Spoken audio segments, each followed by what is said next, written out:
Okay, so just get her talking. It get her talking. Everybody ain't from Ohio. Everybody ain't an Ohio player, brother. Everybody ain't from Ohio. They don't know what they mean when you say just get her talking. They don't know that what that mean. If you want a number, I mean, it's like, I don't think I have to tell a young man, if you want a woman's number, I don't have to tell you, okay, step one, go up to her and ask for a number. No. You want a number, go ask her. No, we ain't talking about, of course the dude is there trying to ask for a number. No, we're talking about trying to evaluate this girl as whether she should be even dealt with or not from this person. Either you should be dealing with her or not. No, of course the dude went up to her and started talking to her. He already talking to her. That's gonna take time. Like she do you. She can't evaluate you in one or two scenes. No, it takes time. When you evaluate somebody, it takes time. Okay, so it takes time. So how do we evaluate? Even if it takes time, what are we looking for? What are you said the spirit, and that's good. Yeah. Okay, so if the spirit is nasty, okay, this ain't the one. If she's mean towards everybody else, but she seems to be nice towards you, but she's a nice person. No, she's not. Judge her like, if she's mean towards everybody, something wrong. Or if she could be a person that, she really don't talk to nobody. She's really that nasty attitude or that nasty spirit. She's really to herself. Ain't nothing like being out with somebody with a nasty spirit. That is the worst. Sure. Yeah, that's the worst, right? You thinking you're dealing with somebody that's nice, and then when you see her, she's treating the wait staff bad. She's treating the valet bad. She's treating the people at the movies bad. I mean, she's treating everybody always complaining. Bad. Always everything complaining. is a complaint. Yeah, that is bad. That is a. I mean, that's a sign. Okay, I mean, that is a definite sign. That is a sign. That is a definite sign. Yeah, now, and especially now, the best sign you can get when she's nasty towards you. Yeah. Or she acts like she really don't be bothered with you. Leave her alone. But that might take some time too. Yeah, that might take some time too, because she may be able to fight that urge to be nasty to you because she's trying to get closer to your resources. So she might be able to fight that. That might take a little time. But I'm saying when you let me say this. What I would do is look for a negativity. If somebody is constantly negative, that is a bad sign. Unless you're a negative person and you like negative people, but still negative people don't even like negative people. If you want to really build something, it's hard to build something with a negative person in your corner, man, because they're constantly sabotaging you, and they always putting doubt in your plans. You know what I mean? Like you saying, okay, I got everything all plugged up together. Only thing I got to put in now is the effort to work and, make it happen. This other person will say, you can't do that. How you going to do that? You're supposed to go do this with me. You don't even put that much energy into stuff with me. Right? Now, can you imagine Kobe Bryant? Kobe Bryant listening to something like that? Kobe Bryant was an animal. He was and I keep saying this, but the guy was just not, he was just off his rocker. He just was not a regular person. So to tell somebody like that, hey, you know what? You trying to get all these championships. Here I am sitting here with these babies. That wasn't going to work with him. Fortunately for him, I give Vanessa Bryant so much credit because I don't know if somebody sat her down or she just understood it, or maybe the other Laker wives sat her butt down and said, hey, look, you got a special person that you're dealing with here. And you got an option. You can cut and run now, or you can let this man mature up. He ain't even all the way mature yet. You let him mature up, get where he's going, then he will see your value, and he will thank you for it later once he gets off the horse. But right now, let him ride the horse. Whatever you got to do to ride that horse, to get you this nice house, to get your babies into these posh schools, to get you these nice cars, to get you this lifestyle that you live in, let that man ride that horse. Right? But what the average woman do, the average woman is so vain, they would never been able to sit in that seat and say, you know, because Kobe Bryant wasn't going to be that dude. Hey, Kobe, you ain't here for the baby's, little Christmas pageant. You ain't here for this. I'm on TV playing basketball. I ain't going to be at the pageant. Right? Which one you want me to do? You want me to miss I ain't LeBron James. That's why LeBron James ain't going to never be considered the best player in basketball, because he love his family too much. Kobe Bryant and Michael Jordan and those type of guys, they just were different type of thinking type of men. They just was killers, man. They couldn't think about nothing else except putting that knife through the opponent's throat. If you got a woman, if you pick a woman that's a bad woman, how many NBA players, man, are broke now and divorced because they picked the wrong woman? Right? Brother, you there? Oh, yes, sir. I'm here. Yes, okay, sir. Yes, sir. I know I'm going on a rant, brother, but I'm just saying, this stuff is very important. And figuring out how to approach a woman in today's market is very important, because your approach makes a difference. Like we said before, persistence used to be rewarded, right? Persistence is not rewarded in today's world, man. Because a lot of these women feel like you're supposed to be intimidated by them. You're supposed to approach them. You're supposed to be you're supposed to enter into the situation at a loss.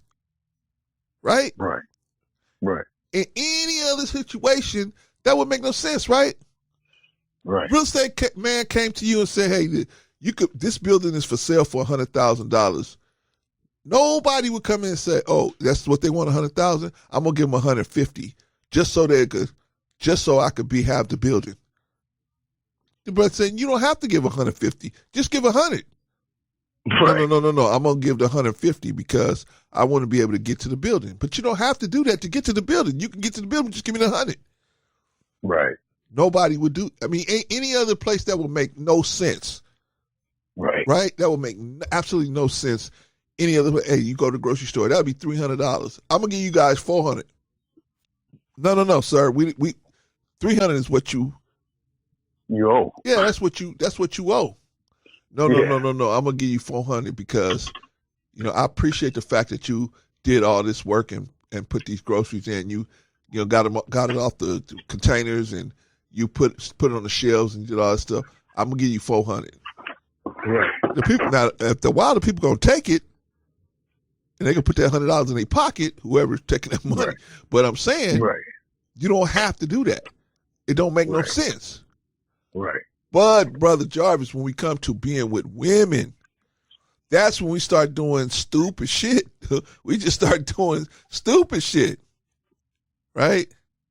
We'll start, I think a well-placed compliment makes sense. Right? Yes. One or two well-placed compliments. But what do we do, Brother Jarvis? We compliment. We throw one well-placed compliment. The sister goes into overdrive. Get a little response, right? We go, oh, I got to throw another one out there. Right. Yeah, I got to throw another one out there. Now I got to throw another one out there. Then I got to throw another one out there. Only problem is you got 10 other men saying the same thing you just said. Right? And not only that, but let's bring it back down to you, the one person throwing all them compliments out there. Now you just throw out 10 or 15 compliments, right? Right. Guess what? Now you're the person that makes her feel good. You Dr. Feel Good.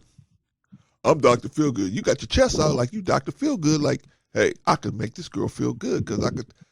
Oh, yeah, you can. She get on the phone with you and you can make her feel good. She get on the phone with you and she always had a bad day. I had a bad day.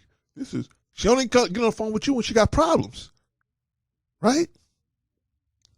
When she want her spine ripped from her skull, she ain't calling you. Who she calling? What's that dude you used to say? Killer Red. Killer Red. That's what she called it. Killer Red. Killer Red. Well, you want me to come over there? Well, you got to come pick me up.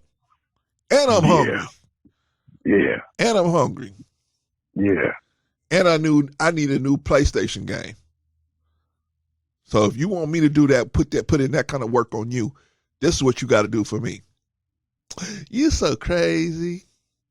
We can just buy all that when you get here. I just use my card. You can order it online.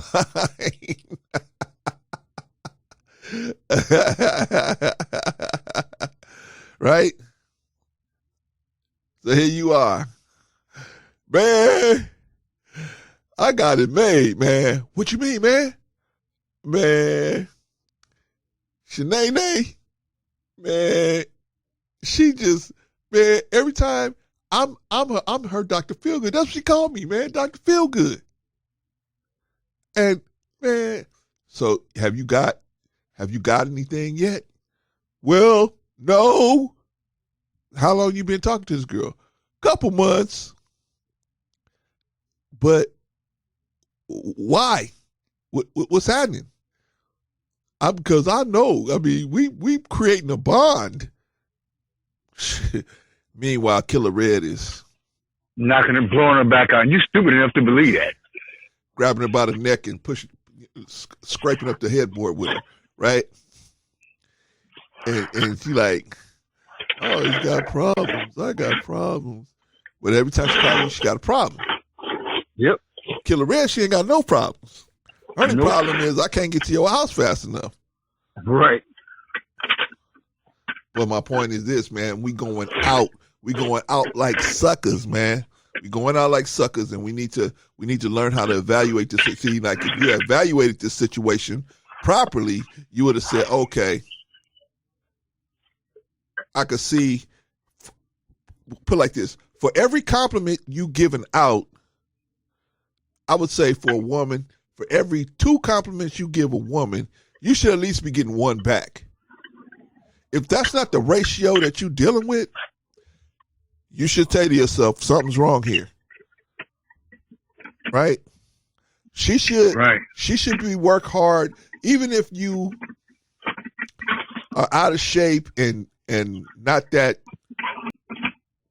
easy on the eye. She should be working to find something to say. You're so sweet. You're such a good person. I'm glad I know you. Something to say. Now, let me tell you, Brother Jarvis, let me tell you when you have been, see, because women do the same thing. They're just better at it because they're not throwing out compliments left and right. They're just better at it. When most of the time when a man comes in, they're in the control tower, right? They're in the cockpit, so they already know what's going on. So they're better and faster at it. So they're going to categorize you quickly, and they will say things to you to let you know where you're at if your eyes are open. But if you don't know where your eyes are open, they'll just let you sit where you at, thinking that you're going to actually, your seat is going to get to the front sooner or later, and your seat ain't never going to move. They'll let you figure out your seat ain't never going to move. Right? Not kind enough to tell you. Well, it could be a it could be what do you call that? A combination of they don't feel like they don't respect you enough to let you know where you stand. It could be that, or a combination of that, and they just don't feel like they don't know how you're going to take it, right? Right. You could tell one dude, like somebody like me, you could tell me, hey, you know what? I'm just not interested in you. I just, you know what? I just put you, you're such a good friend. You remind me. Okay, let me tell you something they're gonna say, because they're never gonna say you in the friend zone. They're gonna say you are in the friend zone. That's not how they say it. This is how they say you in the friend zone. You remind me of my Uncle Charles. That's bad. Right? You remind me of my brother. Right. You remind me of my nephew or whatever, right? They'll say something like that. Right. That's at instant, because they're not going to have sex with their nephew or their uncle or none of that. So they're not going to have sex with none of their relatives, right? Right. So that's them basically telling you out of contention for sex. Yep. If you got your eyes closed, you don't realize what's going on. You think they're endearing them. You think they're endearing you, like saying you closer to them than these other dudes out here that's just running through them, like Amtrak, right? So you not knowing. That's just not having an understanding of how they think and how they speak and what they mean when they say what the things they say. Yeah, code. Yeah, the code. They use code, but it ain't really code. It's just us not knowing because we want it to work so bad, right? Yeah. I remember one time my father bought me a remote control car. It never worked, brother. It never worked. I wanted that car to work so bad, man. I took the whole thing apart, man. Put it back together.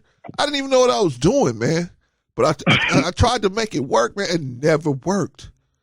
Right. It never worked. And I was just like, dang, man.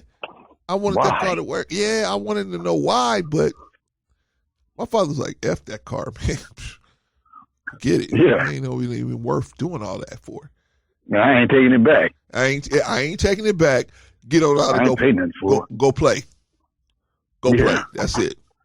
Remember, brother, back in the day, man, they just kick you out the house for a couple of hours. You got to get out of here. All day. You got to get out. I'm done. Want something to drink? Use the hose. Yeah. Right? But anyway, I stepped off. But like I said, getting back to evaluating these women, we're going to have to evaluate their spirit. And we got to evaluate whether they can be trusted. Same thing with a woman. Woman's going to evaluate whether you can be trusted. How's she going to evaluate whether you can be trusted? You said you was going to be there at 5 o'clock. You didn't show up till 9:30 that night. She knows she can't trust you. Right. And it's you the one that taught her that she can't trust you.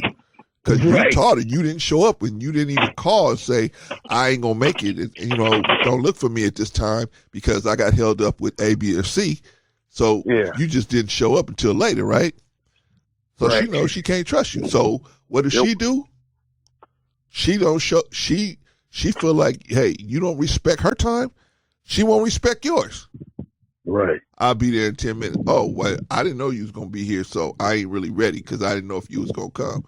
And then you got the nerve to get mad because she didn't get ready, but you didn't even let her know that she wasn't coming till 4 hours later, the last time, right? But my point is this: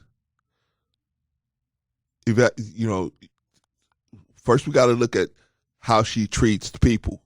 First we got to look at her and her spirit. Now, her spirit, you could look at it a couple different ways. You might have a religious connection, meaning you got a similar religious philosophy, right? You can kind of like ask her about different things involved with that. Oh, that's interesting. Oh, yeah, this. But say you don't. Say you don't. Because what you don't want to be is, like they say, unevenly yoked, right?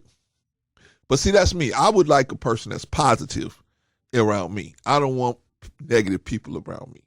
I don't like that. So unfortunately, you got family members, they just negative. Oh, that ain't gonna work. You gonna be, man, I'm gonna start this business and it's gonna, oh, that ain't gonna work. That ain't gonna work. And they go look up people on the internet that failed at it, right? This person failed at that. So what? Like, so what? I'll take what y'all see where they went wrong at, and I'll try to make it work. You ain't gonna do it. You can't do that. Don't do that. Just go to work there for 30 years, get your watch, retire, and come sit in this chair.